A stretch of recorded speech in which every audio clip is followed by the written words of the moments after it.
residential, and now we're waiting for a PSEC stock. We're going to be picking that one up because the ex-dividend date is on the 29th, which should be next week Wednesday. So we're going to be trying to pick up PSEC by next week Monday so that we can hold it Monday and Tuesday, have it before Wednesday so that come Wednesday we can sell PSEC on the 29th and start getting ready for our November dividend rotation strategy. And then we'll be sliding on into our new uh, direction, which also means that next week, Tuesday, we're going to be giving you the dividend rotation strategy for November and December so that you're prepared for it in case you want to invest in that. Um, we're going to have some different topics that are closely related to the geopolitical impacts that we're having, but we're also going to kind of follow up on the shutdown and what chaos is involved in the shutdown at the moment. That's continuing things in the immediate depreciation of funds because we're losing. Well, we're looking at like $1 billion a, a a week or so. A lot of money that's being lost, not thrown away, just lost because nobody's willing to flex on their current positions. Now, Thursday, Friday, and Saturday, we're going to be talking about personal development. We're going to be talking about like relationship topics and self improvement, first person accountability, responsibility, stuff to that effect, and helping you with your networking and your socialization skills at work, which will aid you in your ability to be successful going forward. Then Sunday is our question and comments from the fans. So you guys have questions, we've got answers, and we're going to be giving you guys that information throughout the week. So remember to follow us every day of the week. And most of the shows are listed going into next week, and you'll start seeing more shows being posted over the weekend for next week, where you'll be able to hit that notification button on YouTube channel and follow us as we continue to progress. And then whenever the country bounces back, I'll let you guys know because anybody who is trying to ride that wave will ride that wave with pride as we bounce back off of the shutdown not being a thing anymore.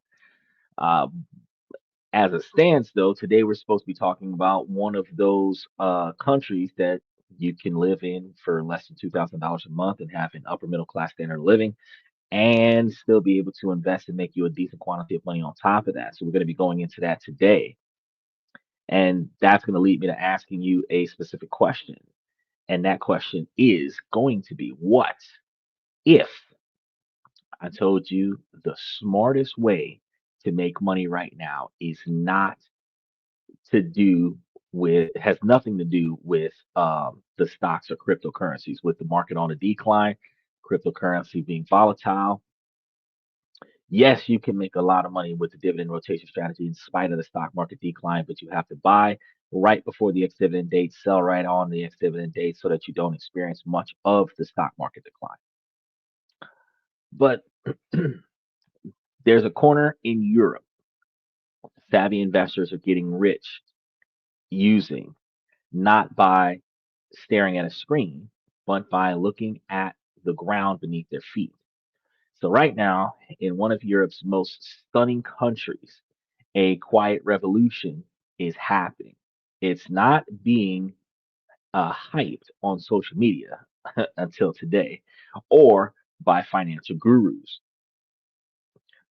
It's taking place in sun-drenched valleys and remote mountain villages, and it's making a small group of insiders wealthy through something quite unusual.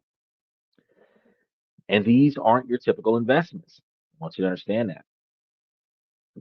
They are tangible and they are very unorthodox.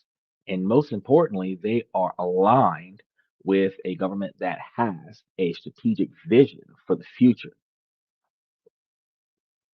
Michael said if they were getting paid, if they weren't getting paid, maybe things would get done sooner. Well, before I go any further, I'm going to let you know. In order for in order for a politician to stand on what he or she believes in, they have to not be compromised. And compromising their financial well-being will compromise their decision making. because in positions of desperation, people will fold on their morals and ethics in order to fulfill personal desire, personal need, or the benefit of um, someone that they value. So by not being involved in the pay cuts, those politicians that sometimes are having their pockets lined by dark money, by lobbyists, by motivation, those politicians are not impacted by whether or not they get paid because they're on salary. One of the things I've talked to you guys about before is that these guys typically work less than half a year, uh, and they get between a half a million or a $250,000 a year, whatever, anywhere between 160 and 250,000 a year, and they do that until they retire, and then when they retire, they get a pension equal to their pay, where they do not work nearly as much as the rest of us, and they can actually sit on these types of positions because technically the Congress is supposed to turn over every 2 years, but nobody runs for Congress, and anybody qualifies for Congress, but nobody runs for Congress. Typically, it's an invite only kind of situation where somebody who's been in the political position uh, in their local city and state that's being endorsed by somebody else in a higher position. Typically, that's how they get into the position to run. Then, when they get a seat, it's a chair in the room. They're sitting in that chair for 2 years, and then they switch chairs and they sit in that chair for 2 years, and they keep doing that for 20 years, and that's their career.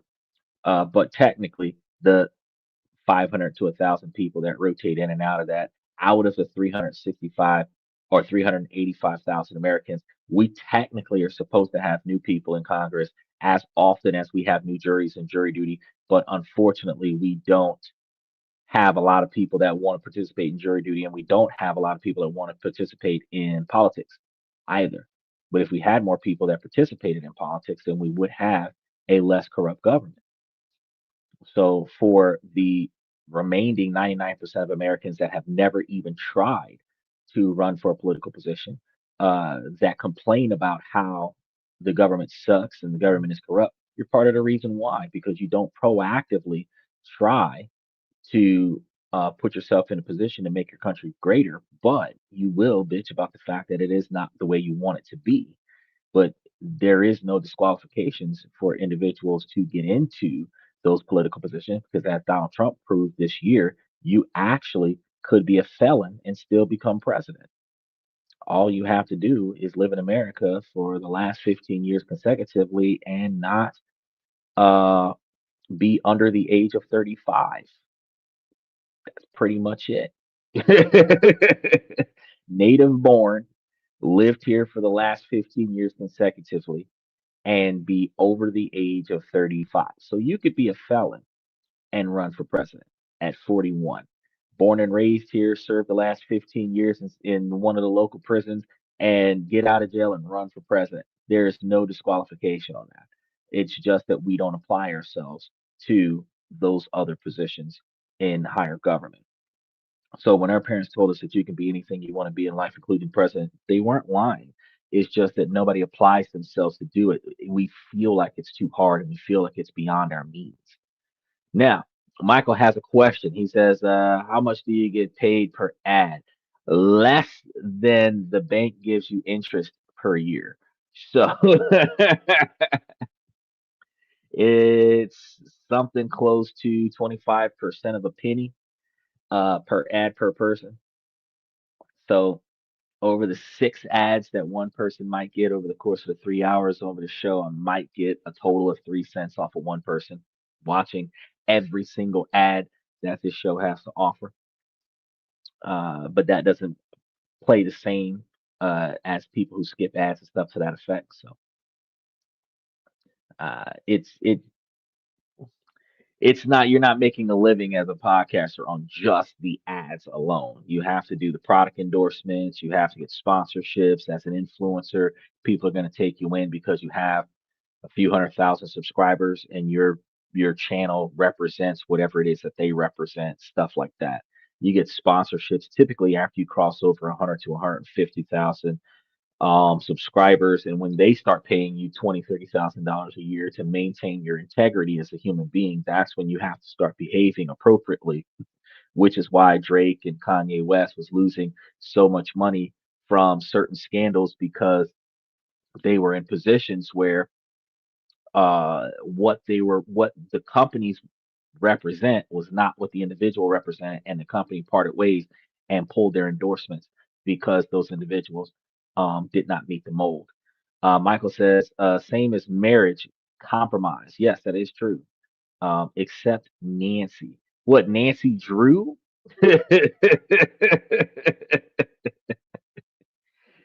Jury duty at $15 per day. No, thank you. Actually, some areas are not doing $15 per day. Some areas are doing like $40 a day. Um, some 40 to $50 a day, depending on what state you're in. But it's still not enough for those individuals who could work a full shift on their job and get paid, 100, $200 a day. But if you're only in court for 2 hours and you're going to get at $20 an hour, 40 bucks, or 50 bucks for $25 an hour to sit there for 2 hours. I mean, that's good money if you're making $18 an hour. You would have to work 4 to 6 hours to do that jury duty. So I think that it's better to get that jury duty in. But me, myself, I have a huge concern with the way law enforcement does business, a lot like with the OJ trial. They have a habit of doing what it takes to get the evidence and uh, prosecute people. And the way they handle things, they more often than not take innocent people and get them roped into a system that should be designed for only criminals. And especially here in Florida, you have police officers that just put you in jail because they have to take someone when they show up to the scene of a call, and they don't investigate. They do not make sure that they have the right person, that the person that they have is guilty, and that person ends up sitting in jail and working it out with the legal system, which isn't fair to the average American because you're treated as guilty until proven innocent instead of vice versa. Um, they don't even invest the 72-hour hold time that is legally allotted to determine that you're guilty before they bring you to jail to book you. Because when you're booked, you're supposed to be booked for, in fact, being guilty, not just because they want to make room in their squad car for somebody else to go to jail. But again, the legal system is based off of compensation, so they make a lot of money off of the number of heads that are in jail. So they're not so much concerned about whether or not you're innocent. They're concerned about meeting quotas, and that's another issue in and of itself. Uh, Either way, though, because I am biased, because my first thought is, what if the cop planted this situation? What if they lied on the police report? Because when you say that a testimony comes from a police officer, you're supposed to believe that police officers are noble, but not all of them are. And even though there's a small quantity of bad apples in a batch of excellent officers, the fact is that whether if there's even five corrupt officers out of 5,000, that makes the whole 5,000 look bad. In the eyes of the society, that especially the ones that come across those five officers in succession, it's not going to be a good look. And there is no reason why we should have any of that happening, especially in modern society. We should have the capabilities to waste enough time, exhaust your 72-hour hold time, make sure that the person is fully guilty of what's going on beyond a shadow of a doubt before you take them to jail. But unfortunately, that's not what they're doing right now. Michael says, so IJ was innocent. Uh, I it's OJ, and I didn't say that he was inherently innocent. I said that the police officers had planted evidence in order to try to prove his guilt, which is two different things. Whether or not he was guilty is not up for debate. It's the fact that the police took an unethical course of action in order to try to prove that the man did something. And that type of behavior can lead to innocent people going to jail. That's what I was going for with that. Sometimes you gotta break the rules in order to get justice, but I mean, we're supposed to be encouraged not to break the rules. But again, like Michael pointed out one time before, that the average person commits 3 felonies a day. So Most of us, whether we know it or not, break laws because there's a bunch of laws, and a lot of them are ridiculous, and some of them don't even get enforced anymore. Like a lot of us don't even ride with our seatbelts anymore because they're only paying attention to whether or not we're smoking weed in the car. The fact is, though, there are laws out there that we're not aware of that we typically don't abide by, and as a result, it is true that the average American commits about 3 felonies a day, whether they know it or not. Um, and sometimes in your own home, because in a lot of cities in the South, your preferences in the bedroom are considered against the law. Yeah. Fellatio and backdoor antics is against the law. While not enforced, it's a crime identified. So, it's one of those things that you got to take into consideration. Either way, that's neither here nor there. Because in tonight's show, we're going to be pulling back yet another curtain on the niche sector, where we're going to be talking about the strange and overlooked investments that are generating life changing returns for those who got in early and those interested in trying to get in early when we're starting to invest in other countries around the world. And we'll show you guys how it all connects to a strategy that's been hidden in plain sight. Typically, one of the best ways to get wealthy is to establish a system, a bunch of things that make a little bit of money here and there. Typically, not on the radar because it's not a lot of capital of any one specific facet of revenue. But when you pool all of those individual streams together, you get a river of capital that you can then redirect into a massive tsunamis of wealth. Because when you start building multiple facets of automated revenue streams, you start putting those automated revenue streams into a position where you start generating genuine wealth in places where you otherwise would not have had that wealth, where that wealth can then be utilized for gold, silver, investments in stocks and bonds, investments in cryptocurrencies, and then you start expanding your portfolio. When you're investing in real estate, you utilizing rental properties and other such things, you start expanding your capabilities to leverage your assets when you start expanding the ways that you gain capital. And that's one of the reasons why yesterday we were talking about utilizing a do-it-yourself online startup that costs very little money to do. And you can automate it by selling digital products because the clients will just download the products, get the money, and then get the product and going about their day. You get the money goes directly into your accounts. You're able to utilize an extra revenue stream where the majority of the customer support calls would just be that they tried to download the link and it didn't work.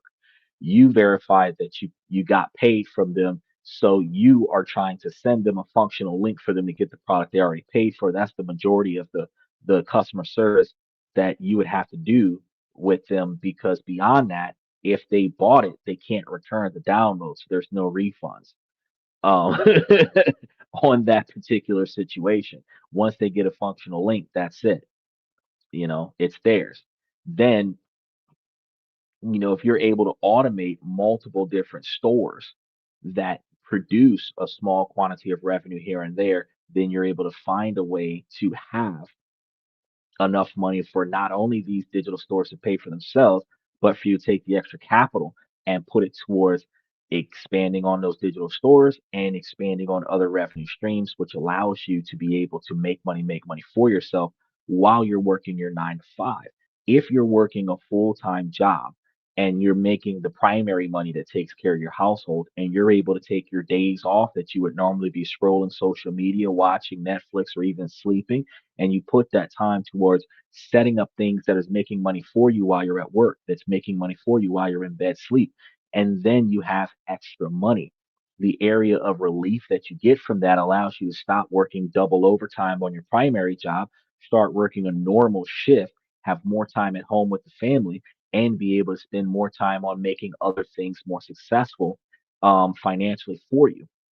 If you have a family, because every husband has an alpha boss lady in the Western culture these days, and you should be able to show your wife what you're doing or show your husband what you're doing, and then they should be able to help you manage these things while you're at work. You should be able to help him or her manage these things while they're at work.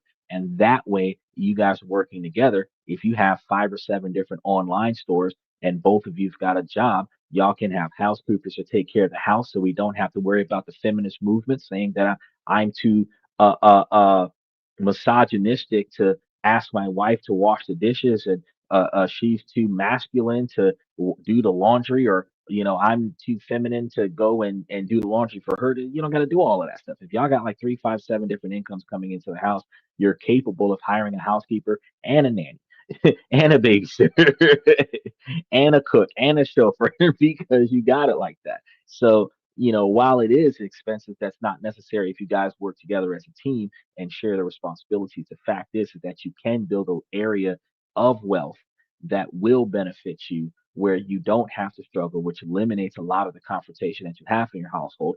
And it eliminates any of the confrontations that you have between gender roles and the lack of fulfillment of those gender roles based on the modern fluidity of femininity. So I like these types of topics because I get to give you guys another insight. Because a lot of times there's certain things that we actually can run through in the country that we're talking about, but we also can take some of these ideas and utilize them in the country that we're in. Like for example, when I told you guys about um, investing in civil action, we didn't know before I started talking about it that you could take a stack of cash and invest it in a civil lawsuit that's not your civil lawsuit, because based on the details of that civil lawsuit, that's an open and shut case that could potentially end in a settlement. And that settlement would gain you a profit because right after the lawyer gets paid, you get paid, and then the client gets whatever's left over. So you're guaranteed upon settlement or a victory to get paid. It is a risk because if they lose or if it settles beneath the expectation, you might not get everything that you're looking for. But the fact is that if you're doing it correctly, you're able to leverage a certain quantity of capital where you're guaranteed to get enough to be satisfied with the quantity of money that you put up. The only difference is that you got to wait until the case resolves itself. Those individuals that are doing that on a budget, you might want to start by investing like, look, I was just about to pull up a backup even because as soon as I started talking about it, it dug right in. But look, you can start by leveraging uh, car accidents, because car accident litigations, the individuals that are waiting on their settlements usually have 6 months minimum, as much as 18 months in those car accidents, and those individuals need money because they're out of work, they're going to physical therapy, and if you're looking at the type of settlement that they have, if you're offering up to 20% of the potential settlement that could be made, which you can verify with the attorney, you can offer with interest not more than 20% of their claim. So if they're likely to get, $100,000 off their claim, you're not offering more than $20,000 off of the claim, because if they settle for 50, you're still getting your 20, right? And we're talking about 20 with interest. So I mean, if you're doing 20 with interest, if you're going to offer them like 15 and charge them 18 or something like that, to get your money's worth, where you would have made like $3,000 off of the loan, you would be fronting them some money for a few months out of their case, and that will hold them over, depending on their standard of living, and then you get your 18 to 20. If you did that quite often, you could build up enough money to take some larger capital and put it towards some larger civil suits. There are people that make a lot of money off of that. There's also people who have cases who don't have the revenue to pay for the startup. They don't have the revenue to pay for cost of court. And as a result, because they don't have the revenue to pay cost of court, they lose their legal actions. And if you invested in those individuals, you would not only be supporting a good cause, you would also be getting paid for it. These are things that we didn't know before I started talking about it on the show. So, and this is what I found out is a big thing in Greece. And that's one of the reasons why I was like, oh, snap. And I looked it up and I'm like, yeah, not only does it work in Greece, it works in America. So we talk about these things a lot. So you guys got to make sure that you follow us every week to get a lot more information on this. Now, the world of investing can feel broken. It really can. It's crowded, and we have an arena where everyone is chasing the same overvalued tech stocks and piling into the same handful of real estate markets, which is one of the reasons why I tell you that yes, real estate is a good thing to get into. It's got to be one of many things that you're making profits from. And when I talk to you guys about the stock market, like right now, I'm gonna give you, I gotta update the values on these, but all of these tickers down at the bottom of the screen are all of the stocks that we have been following up until the government shut down, and then I gotta start updating them again. But all of the stocks, the tickers that I'm following, are undervalued stocks. These are stocks that people don't pay attention to. They are the lowest costing, highest paying stocks in the market right now, and have been that way all year. Where we're talking about like 18 to 22% payouts on some of these stock options. And if you built a core satellite portfolio around them and then did the dividend rotation with us around them, you'd be making a decent quantity of money off of these stocks outside of the government shutdown, because that's when everything was on a massive incline. Right now, everything's on a decline because everything, including real estate, is suffering. But the thing is that more often than not, everyone is going to the most highly promoted stocks, which has an oversaturation of investors, which has a very small quantity of payout per person because so many people's got their foot in the water that there isn't enough water to go around to get your feet wet. And that's one of the reasons why you have this result of anxiety, extreme volatility, and the feeling that you're just a small fish in a huge pond, especially when you're putting in hundreds and other people are putting hundreds of thousands, if not millions. And this is in a very unpredictable ocean here. But what if there was another way?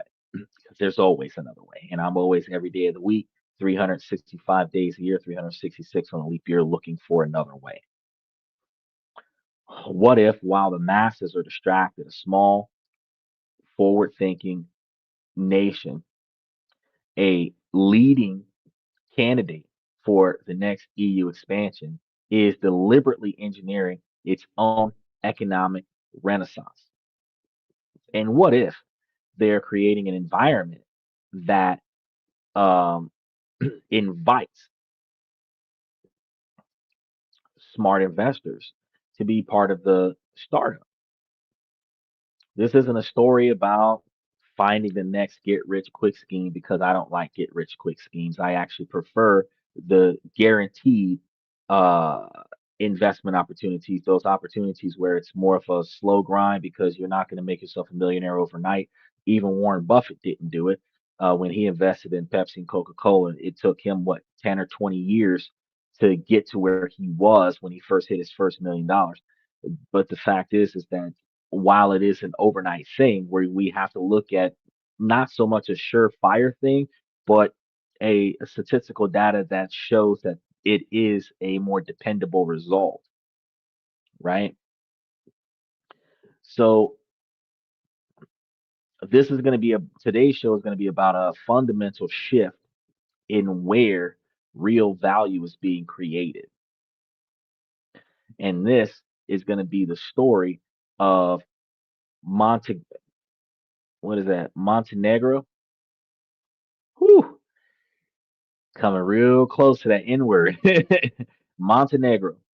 It's a country known for its postcard perfect coastline.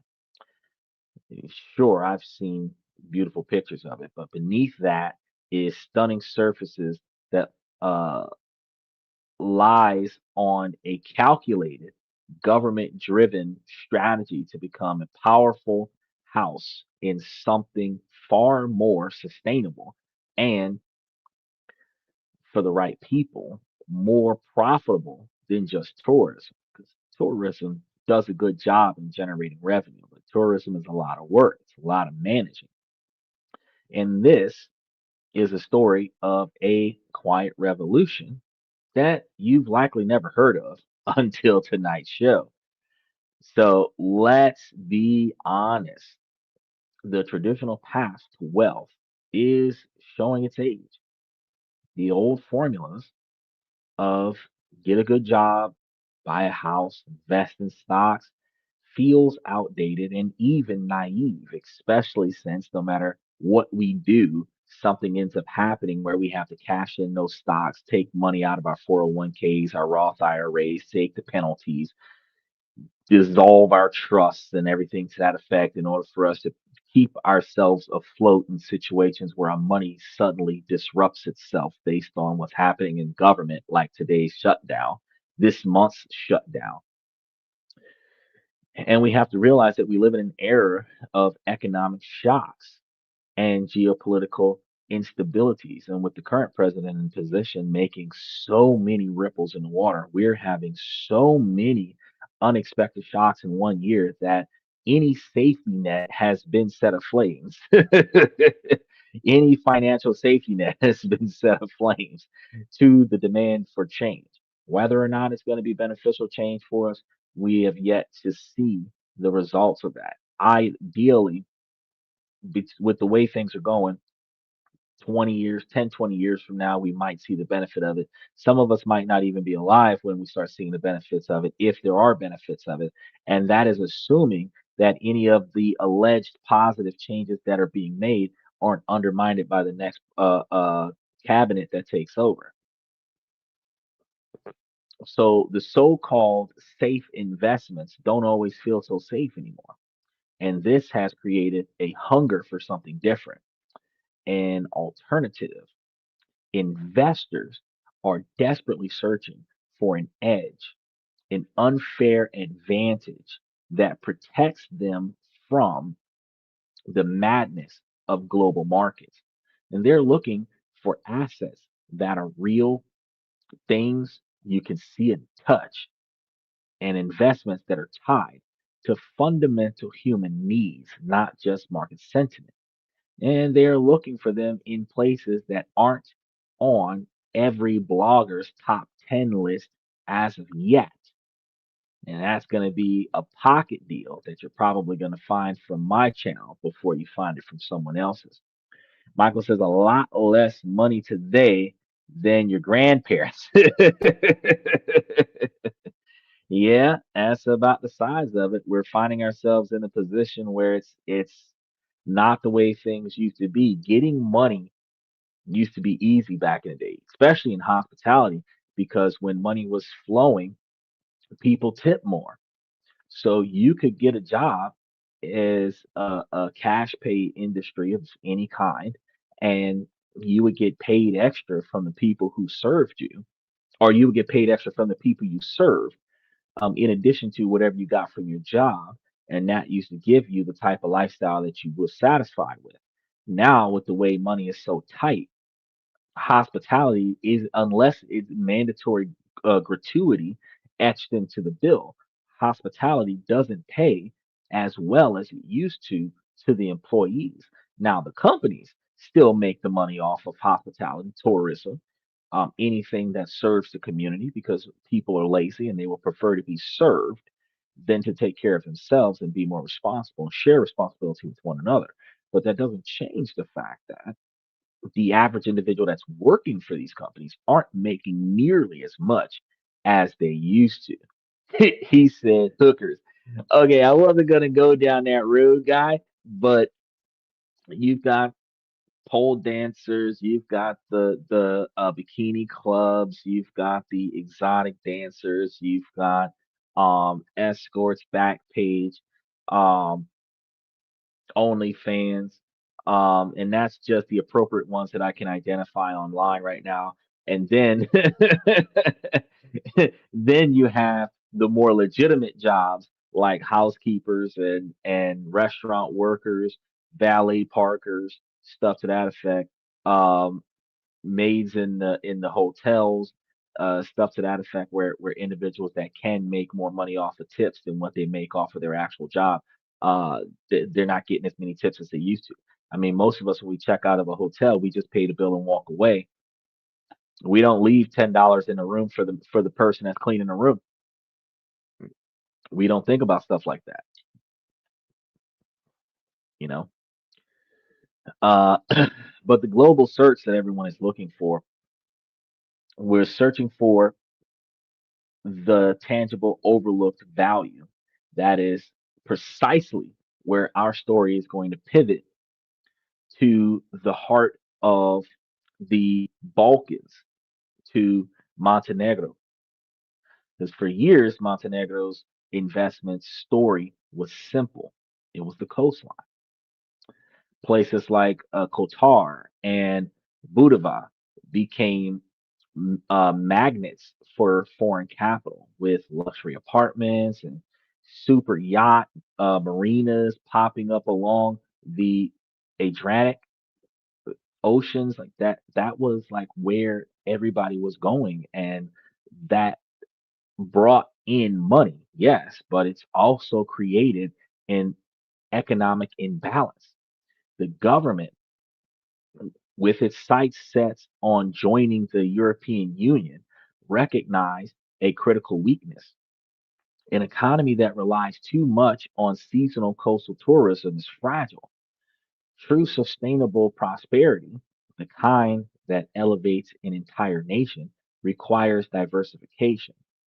And so, behind the scenes, a new national strategy began to take shape. The tourism development strategy of Montenegro's 2022 to 2025 laid out a clear goal: develop the country sustainably, reduce regional imbalances, and move beyond just coastal tourism. The government asked a powerful question: what if our greatest resource isn't just our coastline? What if it's our pristine interior, our thousands of hectares of untouched fertile lands, our sun drenched mountains and clean water? The questions sparked the quiet revolution. Instead of just letting the market run wild, Montenegro began to actively steer investments towards specific high potential sectors the rest of the world was ignoring. They decided to create their own unfair advantage. They focused on two key pillars that would become the foundation of this new economy: sustainable agriculture and high value niche ecotourism, especially in the lesser developed northern region. These weren't just buzzwords, they were designated as priority sectors for national development, backed by a legal framework and real funding designed to fast track growth. The government is actively promoting these areas, and they're not just hoping for investments, they are actively cultivating it. This is the secret hidden in plain sight: a deliberate state sponsored pivot away from the crowded and obvious towards the unique and sustainable. And for those paying attention, it's a massive opportunity. So when most people think of a Montenegrin vacation, they picture a crowded beach in Budva. For decades, the country's magnificent, rugged interior and land of dramatic canyons and glacial lakes was largely an afterthought. But what if the greatest tourism opportunity wasn't on the coast at all? So this is the story of Marco, not Marco Polo, city of Marco, assuming a fictional composite of several real life entrepreneurs. Marco would be a second generation Montenegrin living in Germany. So he watched the coastal property boom from afar, but felt he'd missed the boat. The prices were sky high and it felt a bit soulless, right? On a trip home, he'll take a look to the tour to the north into the mountains near Colasin. And this is a region of staggering natural beauty. In the winter, budding ski destinations. In the summer, a paradise for hikers and nature lovers. But back then, an accommodation was mostly uh, tired old hotels. There was a huge disconnect between the world class nature and the tourism experience. That's when Marco had his light bulb moment, right? The modern high value traveler isn't just looking for a beach anymore. They want, especially since we don't want to go in the water, they want experiences, authenticity, sustainability, and a deep connection to the nature. They want an eco luxury. And like we just discussed last week, they want to be able to uh, camp in the woods in a five-star hotel that they're supposed to make seem like it's a tent. They want to be outside camping in the woods with 5G internet, central air and heat, hot tub. That's not camping, bro. That's a luxury resort, but that's what they're looking for. Marco saw an opportunity not just to build a hotel, but to pioneer a new kind of tourism, and he started researching. Then he discovered the Montenegrin government wasn't only thinking the same thing, they were actively encouraging it. So he found a suite of government strategies aimed at developing the North. There were initiatives to improve infrastructure, like the new highway connections, the capital. So if you were trying to build the highways to the capital, you can also throw some extra money down on some side roads towards your hotels. Um, but the capital was Podgorica.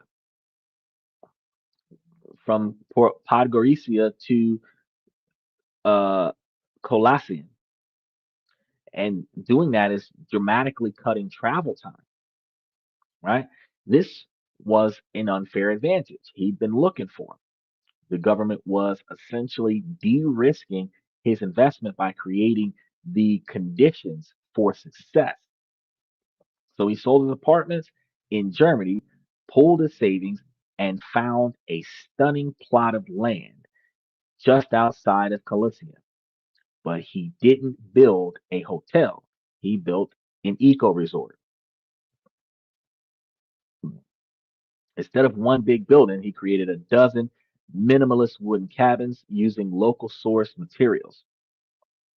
The resorts were powered by solar panels and high efficiency biomass heaters. The central lodge featured a farm to table restaurant. Marco uh, partnered with local farmers, guaranteeing he would buy their entire stock of organic vegetables, cheese, and meat at a premium price. The experience was the core of the business. The resort offered guided fly fishing, uh, foraging expeditions, and yoga retreats. In the winter, it offered access to the expanding Calassian 1600 ski center. His friends thought, dude's crazy. Why not just buy five apartments in Budva? But Marco was playing a different game than everybody else. So he launched his restaurants in 2022, his resorts. He launched those in 2022. First year was slow, but he invested in professional marketing aimed at high income travelers searching for sustainable luxury and adventure travel. By the second year, a prominent UK travel magazine featured his resort. The bookings exploded.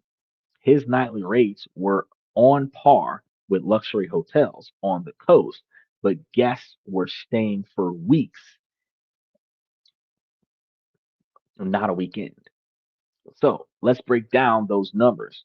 Marco's resort had about 12 cabins, conservative estimate of about 65% year round occupancy at an average nightly rate of about $270. Looks something like this: 12 cabins, $270 a night times 365 days a night at about 65% occupancy rate. looking at about $771,525 in annual revenue from the accommodation alone. That's a lot of money, right? And high margin revenue from the restaurant and guided activities.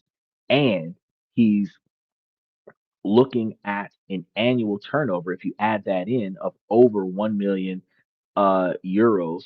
And that's about 1.2 million in US dollars. And after costs, he's clearing a net profit of over 300,000, 330,000 US dollars per year. It's a lot of money. If his initial investment is $1.62 million dollars and it is generating a 20% annual return, that's not the whole story. That's a lot of money though. A 20% annual return means that he's making almost 340,000 340,000 US dollars of his money back off of his initial investment. So the value of his asset has skyrocketed. Competing developers are now scrambling to build similar projects, but land prices have tripled. Based on his revenue, his resort, built for 1.6 million, is now conservatively valued at over 4.32 million, which means that if he wanted to, he could sell his resorts at a premium and then start developing more. Or he could leverage the value of the capital for capital loans so that he could start building more somewhere else while keeping the one that he has. This is the power of getting in early on a government backed trend. So Marco didn't just build a hotel, he tapped into a strategic national priority. While everyone else was fighting for scraps on the crowded coast, he was creating a new market in the mountains, a market now seen as the future of Montenegrin tourism. So while eco resorts are captivating, the other, perhaps even more profound part of Montenegro's quiet revolution is happening in its fields. Now, for generations, Montenegrin agriculture was about subsistence. It was a way of life, but not a path to wealth. But what if those same fields could produce green gold? This is the story of Elena. We're going to use this one as another composite character that representing a new breed of agricultural entrepreneurship. So Elena's family owns a few hectares in the Zeta Villas, and that's a few hectares is several hundred acres. So I don't think that that's a small quantity. So when I say it's a valley, it's not just a valley. That's a lot. That's a lot of land. And for as long as she could remember, she grew potatoes and cabbages for very little reward, right? Elena studied agribusiness and saw the writing on the wall. Small scale, low tech farming couldn't compete with cheap imports. But she also discovered Montenegro's secret weapon, its pristine environment. So the soil was largely unpolluted, the water was clean, and the microclimates were perfect for high value crops. At the same time, she learned about two powerful forces. First, the insatiable demand in the EU for organic, high quality food. And second, as part of its EU accession process, Montenegro was making sustainable agriculture a national priority. So she found government documents and EU funded programs begging farmers to modernize. The Ministry of Agriculture has had an annual agro budget, which includes non repayable grants for farmers who invested in new tech or switched to organic production. There were specific funds from organizations like the International Fund for Agricultural Development aimed at helping farmers in Montenegro adapt and modernize. Now, you have to understand that non refundable grants are grants where they give you money and you don't got to give it back. That helps you with growth because whenever you borrow a dollar, you typically owe somebody too. So when you can borrow a dollar and get to keep it, that is a benefit in and of itself. Elena saw her unfair advantage in this particular model, and she went to her skeptical father with a radical proposal where we're going to stop growing potatoes and we're going to start planting organic pomegranates and lavender, right? Some family members are not too pristine on that, but Elena came prepared, showing a market data, organic pomegranate juice in Germany, and crucially, showing the government application for a grant that will cover 50% of the cost of the new saplings and the drip irrigation system that was needed to perform this particular process. They got the grant. The total investment was around $86,400. They spent the next year preparing the land and planting. Their neighbors thought they were, eccentric, but Elena wasn't just a farmer, she was a businesswoman. She invested in a high quality cold press machine for the pomegranates and partnered with a distillery for the lavender oil. She created her own brand, Zeta Sun, with elegant labels telling the story of the farm and the pure Montenegrin soil. In the third year, they had their first real harvest, and the quality was exceptional. Elena didn't try to sell her products in local supermarkets. She drove to the high end coastal resorts like uh, Lasticia Bay and Porto Montenegro. At first, the hotel managers were hesitant, but then they tasted her juice. The idea of offering wealthy guests a hyper local luxury product was a powerful marketing tool. Several top hotels placed orders. The breakthrough came when a German food blogger wrote a rave review. Within a week, Elena's inbox was flooded with inquiries from organic food distributors in Germany, Austria, and Switzerland. So let's look at the financial transformation.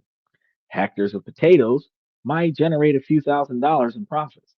Now, from their 2 hectares of pomegranates, Elena's family was producing around 10,000 liters of premium juice, selling it wholesale to European distributors for $10.80 per liter, and that's about $108,000 in revenue. So the hectare of lavender that generated another $43,200 was an added bonus.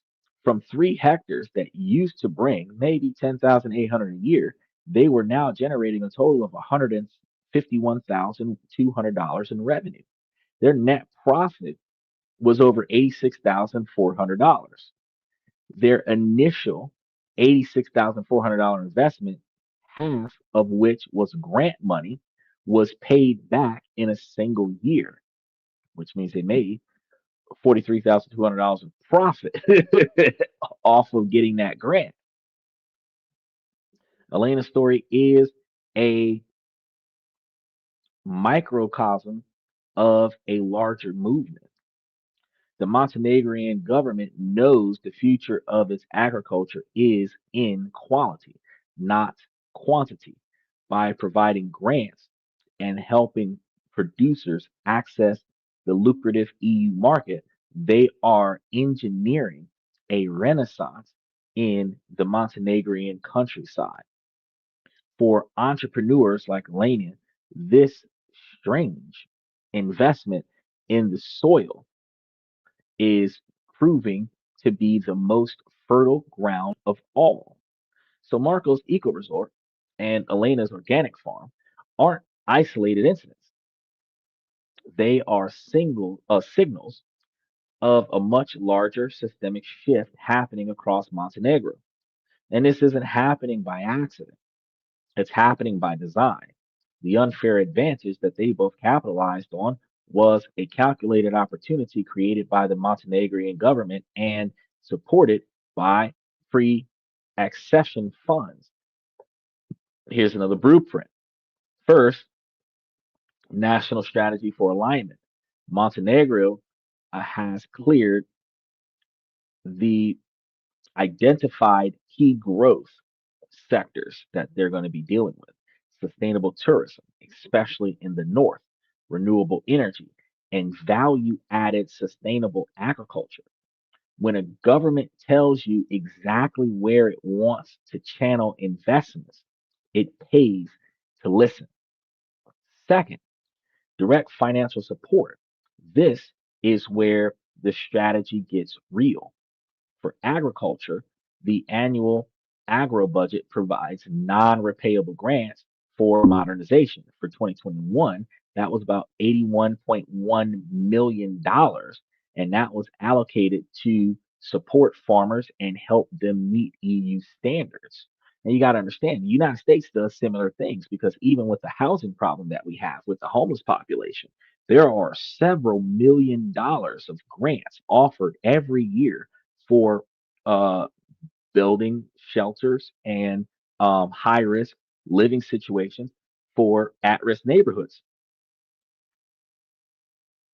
All you've got to do is build it and show them that you built it for that particular purpose and you get paid. Very few people do, though. The grants come in every year, expire every year, and the money gets put back up for something else. For tourism in Montenegro, the government's development strategy focuses funds on diversifying, offering away from the coast and improving rural accommodation, which is better because it gives people options. Third, a renewable energy push. Montenegro is making a huge move into clean energy. And in July of 2025, the country has launched its first action. And this is going to be for 250 megawatts of solar power capacity. They're going to auction this part off with more auctions for wind and solar planned through 2027. So that's the first action they took, is to auction off 250 megawatts of power. And this is crucial for both ecotourism and modern agriculture.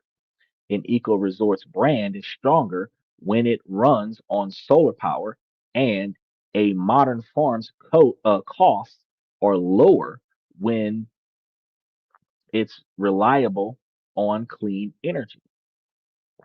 Fourth is an infrastructure backbone.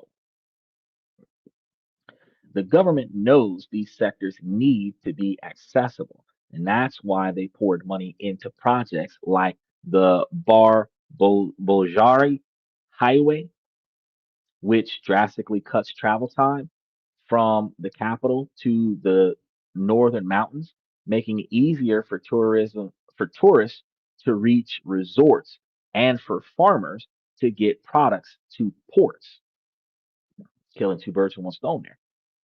Finally, there's a human capital magnet. Montenegro isn't just seeking capital, it's seeking talent.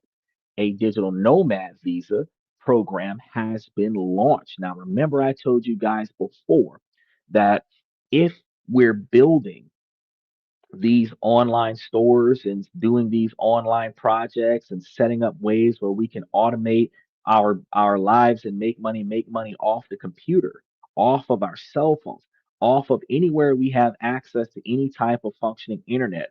We would be able to leave the country that we're currently living in, take that revenue, go anywhere or most places around the world at least.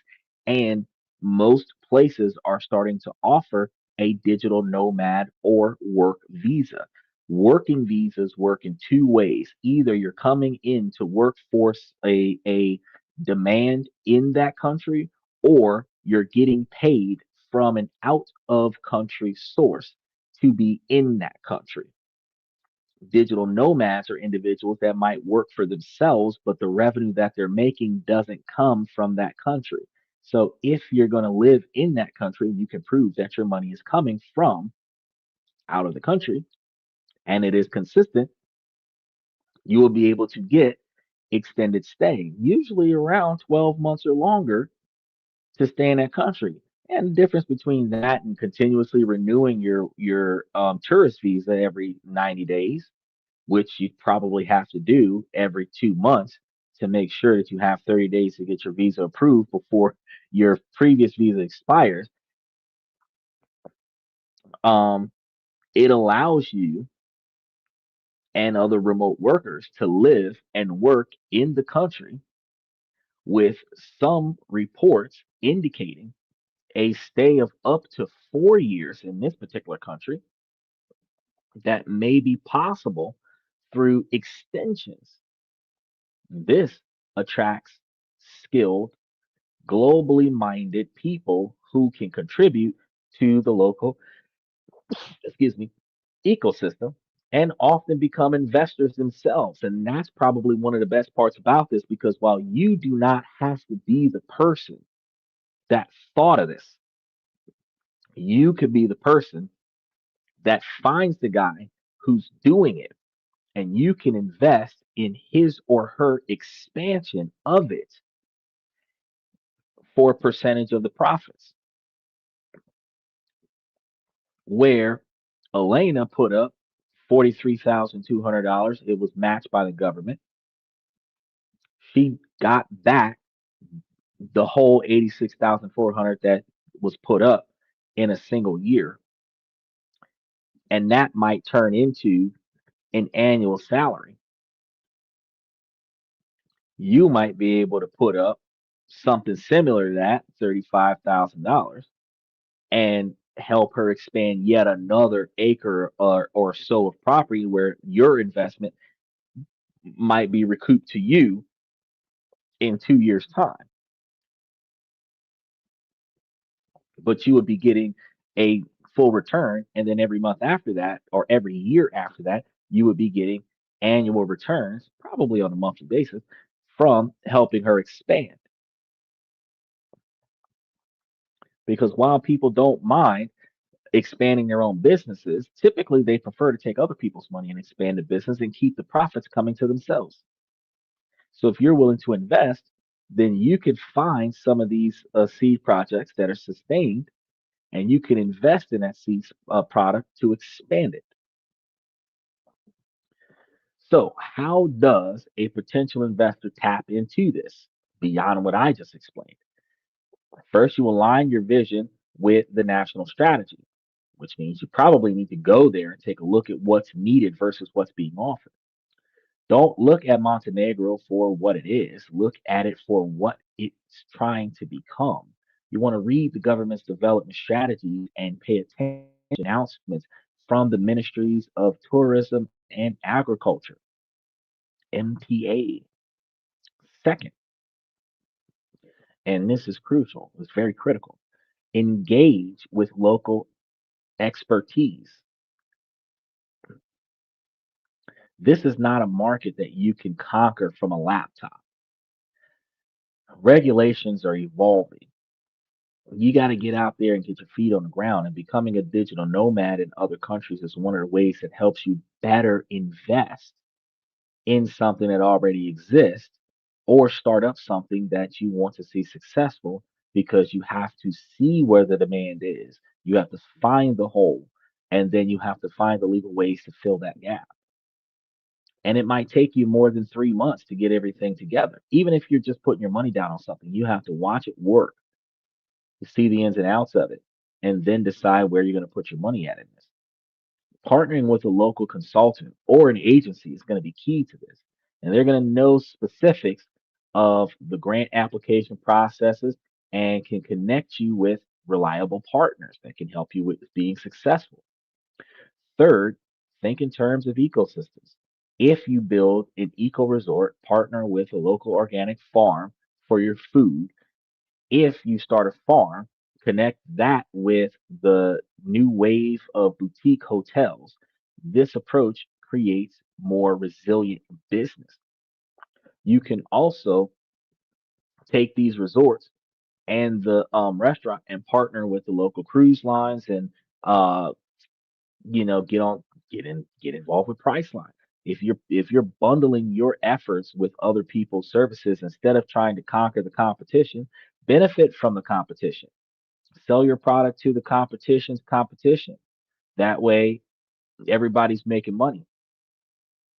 If I've got a product and you've got a product and my product makes your product better, let's sell our product together and charge more money so that we can both get paid. That's the way that successful people stay successful. These strange investments aren't strange at all when you see the underlying logic behind it. They are strategic, targeted opportunities in an emerging European market that is actively paving the way for savvy investors to succeed. Now, the cost was chapter one of Montenegro's investment story, and this quiet revolution is chapter two. So we're journeyed beyond the crowded beaches to uncover a different side of Montenegro. And we've seen how a nation with clean vision is cultivating a new kind of economy, one built on sustainability, authenticity, and real tangible value. We've met individuals like Marco who built an eco luxury haven in the mountains, creating not just personal wealth, but a new model for tourism, and others like Elena, who transformed her family's farm into an international brand, proving the country's fertile ground is perfect for high value agricultural products. These stories aren't about just get rich quick schemes, they are about recognizing a fundamental government supported shift in a nation's economy. While much of the world chases fleeting digital trends, a quiet revolution in Montenegro is building lasting wealth from the ground up. And this is not the first country that I've told you guys about this particular scenario occurring. I, uh, yeah, this is probably the second or third country that is starting to do the ecotourism thing. The common thread is the advantage of aligning with a national strategy. The government is sending clear signals, providing financial support, and building the infrastructure to make it happen. And this is just the tip of the iceberg because specific laws that grant applications and expert uh, networks are going to be where the real work and opportunity begins. If you want to learn more about the specific government programs backing these investments and get deeper dives into the data, you might want to take the opportunity to like and subscribe to the channel and potentially stick your nose into our membership program and talk to us about it because I take it upon myself to put together a large quantity of comprehensive information related to all of the stuff that we talk about on the show, designed to give you the fundamental knowledge that you need to start exploring opportunities for yourself. Um, and if you want more information about stuff to this magnitude, you want to make sure that you hit those notification bells and share this to somebody who you know needs it or somebody who you think might argue against it. Because I love a good debate. but the biggest stories are rarely the loudest ones. And in places like Montenegro, where you can live in that country for less than $2,000 a month and have an upper middle class lifestyle, where your $20,000 to $30,000 a year would be carrying you very, very far. If you were partnering with individuals that are making almost 100,000 a year off of your investment, you would be doubling your revenue. So the profits that you're getting from your digital nomad position would fly directly into the profits that you would be getting from whatever you're doing with them, which could turn your 30,000 a year into 90,000 a year. Easy. And this is one of the reasons why being a digital nomad is beneficial for individuals who want to travel to other countries and find another way. Because while you might be struggling in the United States at $45,000 a year, you might be struggling in the United States at $50,000 a year. You wouldn't be struggling in certain countries around the world that have guaranteed opportunities for success. All you have to do is invest. Now, before you invest, I always recommend that you do your research, but that doesn't change the fact that there are opportunities out there. It just requires you to go and take a look at them. With that being said, I want to say thank you guys for coming. Ladies, as long as the situation doesn't make sense, I'm going to keep asking you ladies to make it make sense. So, ladies, please make it make sense. And fellas, I give you guys this information to help you guys become higher value men, because the more you're able to improve your financial life, the more finances you have to sustain your personal life, and the better decisions you make in your personal life, the less money you're wasting on bad decisions that prevents you from having to be overly stressed on trying to make more money out of your business life. These two situations play hand in hand. So take advantage of it. And ladies, while we're about 61% male driven podcast from the male's perspective, we also can utilize this information to help the ladies become higher value women by navigating, making change in the areas of which you're not satisfied with, so that you can proactively improve within the confines of your control areas of your life that originally you thought needed improvement. We're here to help you out with that. And that's one of the reasons why here on This and That, where we talk about this, that, and everything in between, you guys can come to me with the concerns that you have. You can come to me with the things that you want to cover. And then I can tell you guys some of the best ways to go about accomplishing your goals. It does require time, it does require effort. Sometimes it's going to require capital. But if you invest your time and your effort wisely, if you invest your capital wisely, you will see a return on your investment. It's going to take time. Nothing beneficial happens overnight. It will take time. And while it is taking that time, you need to put forth time to get better results. So, with that being said, make sure that you stay tuned for the rest of the week, because we got a lot of other things coming for you that's going to help you guys out with improving yourselves during the pandemic. Oh, not the pandemic, during the shutdown. And then we're going to be giving you guys more information to make yourselves make more money for yourselves um, as we start creeping into next week. So, if you guys are watching us on Twitter, make sure that you know that you guys can communicate, because this is a highly active podcast. So when you guys type in tomorrow, if you're watching us from Twitch, you guys can also dive in and communicate, and I have no problem with responding to you guys on the channel. But bring your questions, because I'm going to do some research and I'm going to give you guys a whole lot of answers. With that being said, I want to thank you guys for coming to tonight's show. Thank you for coming to This and That. I'm your host, Xander, where we talk about this, that, and everything in between. And I'll see you guys tomorrow night.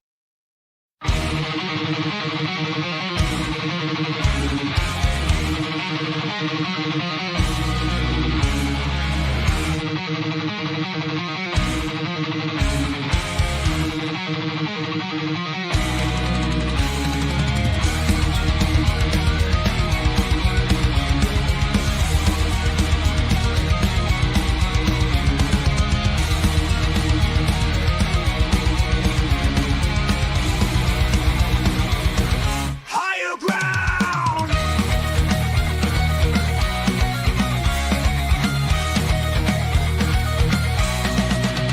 Used to chase validation, now I validate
That's my personal command.